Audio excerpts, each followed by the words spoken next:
Hello everyone, this is Shusha Reddy. Welcome to the session on approaching UPSC IEDS examination 2025.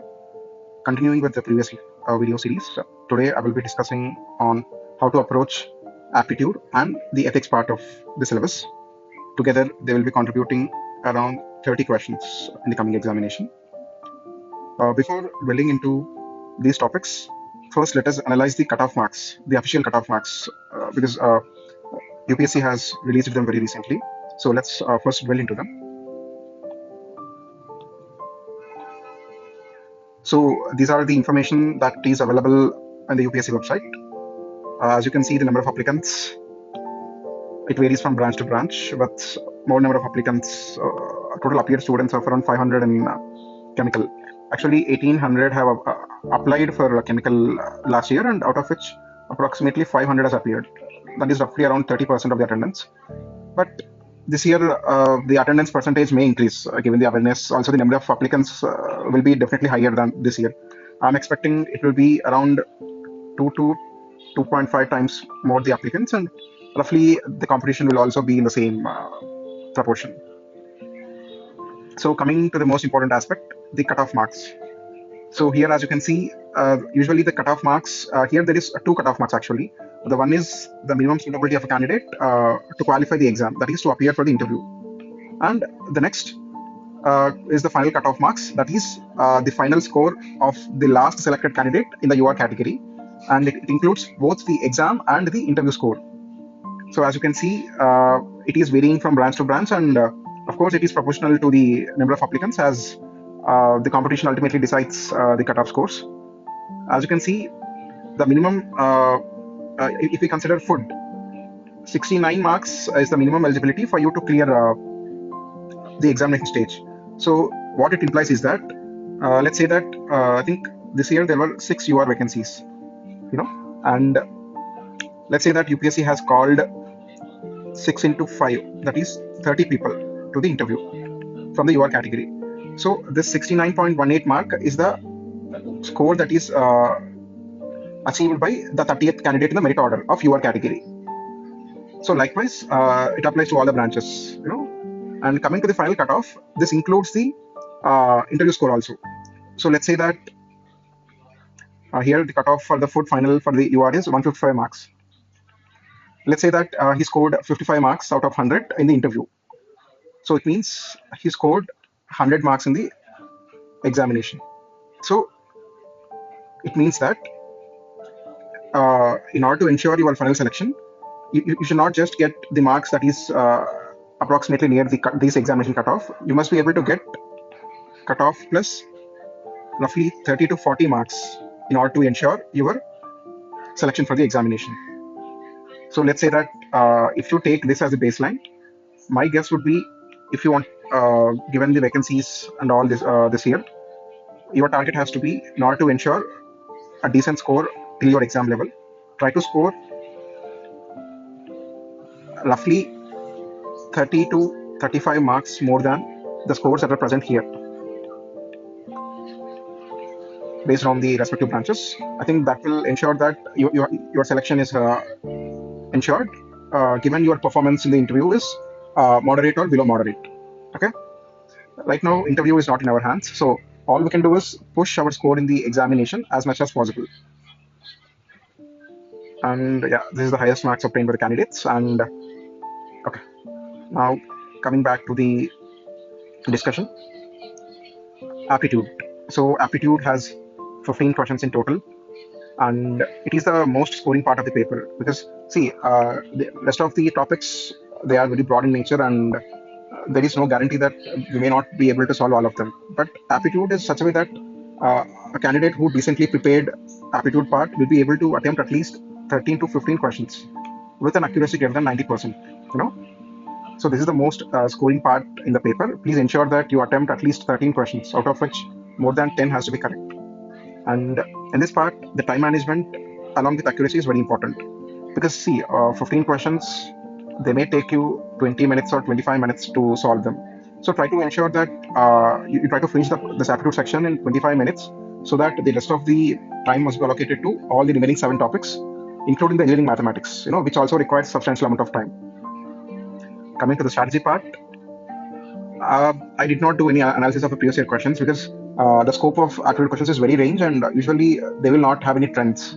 It's very random. Given that the Aptitude in itself, the syllabus is very broad. So my suggestion would be to solve all the previous year questions of UPSC papers that pertains to Aptitude. So simply, firstly, you can solve the IEDS papers of both 2024 AD-1 and AD-2. Then you can solve the ESC questions of last 5 years. And the challenge comes to these questions is that if you don't know how to approach the question, you may not be able to get the solution directly for these questions. For this reason, I suggest you to solve the civil services CSAT paper of last 5-6 years. I'm focusing on this because number one, the question papers are available online. At the same time, the solutions are available everywhere. There is material, there is videos also for these questions.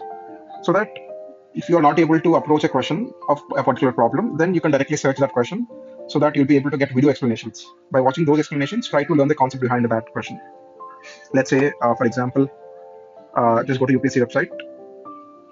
Here, in the examination section, go for previous year questions. Here, you can see the civil services preliminary examination where you have to open the second paper. If you open that, you'll be getting the paper.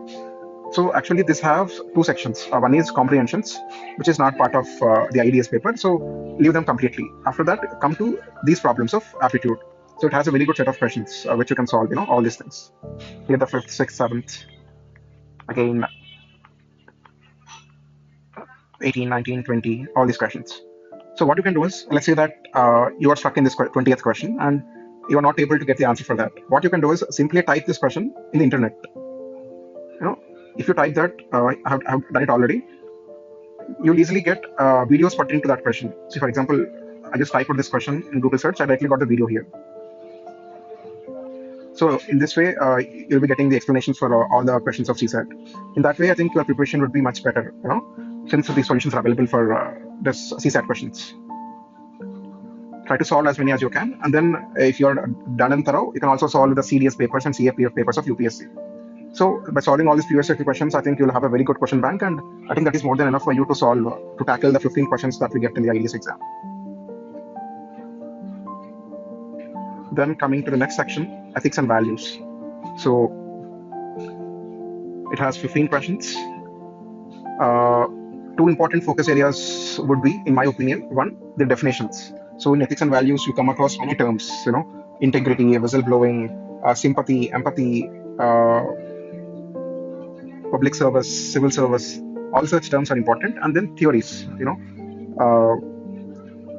utilitarianism, libertarianism, all this ethical and moral theories. These are two important areas, and mostly the questions will be coming from these things only. So what you can do is, firstly, I took the UPSC Civil Services mains paper. This is called ethics paper in UPSC actually. So this is the syllabus of that. So first try to go through all the technical terms that are given in this PDF. You can see ethics. What is the definition of ethics? Human values, and what is attitude? What is integrity, impartiality, non-partisanship? What is emotional intelligence? What is code of ethics? What is work culture? What is citizen charter? What is quality of service delivery? All these technical ethical terms are very important. Try to have a very good and clear definition of those. So in exam, if they describe one such term and they give options, you must be able to solve it. And coming to the next part, based on the PYQs, I have classified all the ethics questions into around. There are 3 parts actually. One is foundational concepts, which are a bit easier concepts. Then professional ethics, mostly it covers the engineering ethics, the professional ethics part, and then applied part. So under each part, I tried to give the subtopics and the corresponding PYQs where they are asked. So given how this topic is very new for us, I don't think it would be easy for you people to solve these things based on the PYQs, strategy and all. So what I did here is that under each topic, I took few important technical terms and few important theories, under each chapter. For your preparation, my advice would be learn all these terms and theories under each section. Your first strategy of preparation has to be this. first finish all these important terms and theories under each section. Then if you have time, then you can go further, you can research further, you can dwell further based on the material and these PYQs. But my first advice, try to learn all these terms and theories. I think by doing a simple search in Google, you will be able to find the basic context of the theories and all the terms, definitions and all. And also see these things, where it is getting repeated more. If it is repeating more than once, then try to perfect it. So here the Gilligan's theory was asked twice, so focus on it more. Here empathy definition was asked twice, both in AD-1 and AD-2. So try to focus more on empathy term. Likewise, yeah, here the moral testing framework was asked thrice. You know, this pertains to this Davis A-trust theory. This is very, very important. Start your ethics preparation by learning this, because it was asked more than 4 times, if I can recall it correctly. So try to learn it first. Similarly, yeah, in this section, whistleblowing was asked how many times? 1, 2, 3, 4, 5, 6 times. So learn more about the whistleblowing. In the same way, see the trends and learn the respective ethical terms behind it. I'll be uploading this document in the website. Try to go through it. Yeah, with this lecture has come to an end, and now only 2 are pending. One is ICT, and another one is project management. I'll be covering them in the next video session. Thank you.